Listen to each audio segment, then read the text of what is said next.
आज बारिश हो रही थी, इस वजह से मुझे नींद भी आ गई। बारिश होती है ना तो मुझे ऐसा लगता है बस ठंडा ठंडा मौसम हो गया, थोड़ी देर लेट जा।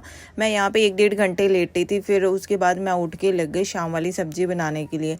जब मैंने फ्रिज में देखा तो इसमें बस एक घिया मुझे मिली, और ना तो फिर टमाटर ख़त्म हो रखे हैं, और बिना टमाटर के घिया की सब्ज़ी बनेगी कैसे। तो मैंने सोचा चलो देखते हैं, बाद में नींबू निचोड़ लेंगे इसमें। तो मैं बनाने लगी घिया की सब्ज़ी। बाहर बैठ के फिर मम्मी भी आ गई और मैंने कूलर चला लिया। बाहर बैठ के पहले मैंने आराम से सब्जी काटी। और घिया की सब्जी में और कुछ नहीं होता है, थोड़ी सी चटपटी बना दे और थोड़ी इसमें टमाटर डाल दे, खटास हो ना, तो ये घिया की सब्ज़ी अच्छी लगती है। अदरवाइज़ घिया की सब्ज़ी में ना कोई टेस्ट आता नहीं है। तो मैंने सोचा चल भाई अब घिया काट ही लेती हूँ। उसके बाद मैं इंतज़ार कर रही थी दीदी का, कि अगर दीदी मेरे साथ चले तो फिर मैं सब्ज़ी ले आऊँ और उनमें टमाटर भी लेके आऊँ, क्योंकि हमारे घर से थोड़ी सब्ज़ी दूर मिलती है। इस चक्कर में ना फिर जा नहीं पाते। आर्यवीर ने कहा कि मम्मी मुझे पापड़ खाना है। मैंने कहा बेटा दूंगी तुझे पापड़, पहले मैं सब्जी काट लेती हूँ। फिर मैंने सारी सब्जी वब्जी काट के किचन में रखी, और फिर मैंने किचन में धो दिया। और प्याज भी मैंने अंदर जाके काटी, क्योंकि बाहर है ना इतनी मक्खियाँ थी कि वो जीने ही नहीं दे रही थी। तो मैं अंदर आ गई, कूलर चल रहा था फिर भी बहुत मक्खियाँ आ रही थी। फिर मैंने टमाटर काटे और सब्जी को धो के मैंने ढक के रख दिया। और फिर हमारा प्लान बन गया कि चलो हम चाय पी के और फिर लेके आते हैं सब्जी। तो यहाँ पापड़ भी मैंने सेक दिए थे और चाय भी बना दी थी, और फिर हम सीधा आ गए सब्जी वाले की दुकान पे। तो सब्जी तो बहुत सारी थी, फिर हमने टमाटर भी लिए, भिंडी ली और 2-3 सब्जियां और हमने खरीद ली लगे हाथ, क्योंकि अब स्कूल खुल गए तब से बच्चों के टिफ़िन वाली सब्जी की बड़ी टेंशन होती है। तो यहाँ पर हमने टमाटर लिए, बैंगन लिए, और फिर थोड़े से हमने धनिया भी लिया था, और सब्जी हम सारी लेके भिंडी भी मैंने ली। और फिर भिंडी वगैरह लेके मैं वापस आई। फिर मैंने काटे टमाटर और थोड़ी सी हरी मिर्ची काट दी। ये वाली हरी मिर्ची ज़्यादा तीखी नहीं है, मैं लाल मिर्च भी डालूंगी। लाल मिर्च हम घर पे पीस लेते हैं, थोड़ी सी सुखा के, धूप में सुखा के, और मिक्सी में से पीस लेते हैं। कुकर चढ़ाया, फिर देखा कि ऑयल ही ख़त्म हो गया। तो आज तो पता नहीं क्या हो रहा है, पहले टमाटर ख़त्म हो गए थे, अब ऑयल ख़त्म हो गया। फिर कुंचिका को भेजा, फिर कुंचिका ऑयल लेके आई, तो ये थोड़ा सा ऑयल बच रहा था। तो इसमें तो सब्जी बनने वाली नहीं थी, लेकिन मैंने फिर भी इसको गर्म कर दिया और ऑयल आ चुका है। तो मैंने सोचा चलो अगर इसमें काम चल जाता ठीक है, अदरवाइज़ मैं फिर ऑयल है ना बाद में डालूंगी बोतल में। लेकिन जब तेल गर्म हो रहा था तब तक सोचा कि चलो ऑयल डाल ही देती हूँ, क्योंकि ऑयल डालना भी एक ना पूरा प्रोसेस है। ये आजकल जो पैकेट में ऑयल आता है ना, तो इसमें से बोतल में ट्रांसफ़र करना मतलब बिखर जाता है और बड़ी दिक्कत आती है।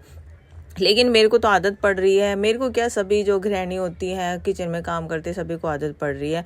और ये कुंजिका अपनी स्टाइल मार के गई है कि मामी की वीडियो बन रही है तो चलो मैं भी अपनी झलक दिखा देती हूँ।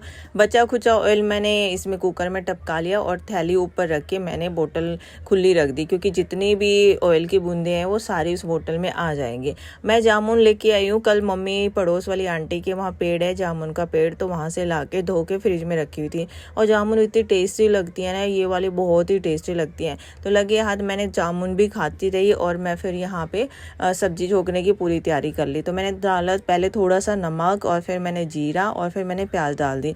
प्याज में मैंने पहले थोड़ा सा नमक डाला, क्योंकि अब जो प्याज आ रही है ना वो ताज़ा प्याज है, यानी कि अभी अभी खुदाई हो रखी है इनकी, तो उनको ना थोड़ा सा पकने में काफ़ी टाइम लग जाता है। तो अगर हम हल्का सा नमक डाल देना तो प्याज जल्दी ब्राउन हो जाती है। देखो कितनी जल्दी प्याज ब्राउन हो गई। और फिर मैंने टमाटर, हरी मिर्ची सीधे ही डाल दी। मैं मसाले लगभग है ना पहले डालती हूँ, लेकिन आज मैं बाद में डाल रही हूँ, क्योंकि कभी कभी चेंज करते रहना चाहिए सब्जी का प्रोसेस। सब्जी के टेस्ट में भी है ना चेंज आ जाता है और अच्छा लगता है, एक जैसी सब्जी खाते खाते भी पक जाते हैं। फिर मैंने डाला इसमें हल्दी, धनिया पाउडर और थोड़ी सी लाल मिर्ची डाल रही हूँ, और फिर नमक डाल दिया, और अच्छे से फिर इनको पका लिया है। और अब हम इसमें सीधा ही घिया डाल देते हैं, जो कटी हुई घिया हमारी, वो डाल के कुकर का ढक्कन लगा के अब बंद कर देते हैं। थोड़ी देर में 4-5 सीटियाँ लगेगी और हमारी जो घिया की सब्ज़ी होगी वो बन के तैयार है। तो पहले मैं सोच रही थी थोड़ी बिल्कुल सूखी ही बनाऊं, लेकिन फिर आवाज़ आ गई मम्मी की कि आधा गिलास पानी ज़रूर डाल देना, थोड़ी तरी वाली बनाना, क्योंकि मम्मी की एज हो चुकी है, तो मम्मी की थोड़ी ना दांतों की प्रॉब्लम होती है, और 1-2 जाड़ हैं वो मम्मी के निकल चुके हैं। तो मम्मी को थोड़ा तरी वाली सब्ज़ी में ही स्वाद आता है, ताकि रोटी भिगो के अच्छे से खा ले। तो मैंने थोड़ा पानी भी डाल दिया है और अब कर दिया बंद। ये को सारी बूंदें टपक गई, अब खाली हो गया पैकेट। तो तेल रखते हैं हम साइड में और अब करते हैं अपने किचन की सफाई। तो ये रेगुलर का प्रोसेस होता है कि जो भी खाना हम बनाए या कुछ भी बनाए तो बाद में ना सफाई करना कंपलसरी है। इससे क्या होता है कि एक तो क्लीन क्लीन रहता है, मन भी अच्छा रहता है, रसोई में काम करने का मन करता है, और साथ में काम है ना इकट्ठा भी नहीं होता, फटाफट खत्म होता जाता है और रसोई साफ सुथरी बड़ी अच्छी भी लगती है। तो ये मेरे थोड़े से बर्तन थे, बाकी मैं धो चुकी थी, लेकिन सब्जी बनाते टाइम जिन सब्जी मैंने काटी थी वो बर्तन थे। और दीदी बनाएगी अब रोटी, और यहाँ पे दीदी ने बाहर कूलर के आगे बैठ के आटा लगा रही है। तो आज का हमारा बस यही है कि हम घिया की सब्जी और रोटी। Bye bye.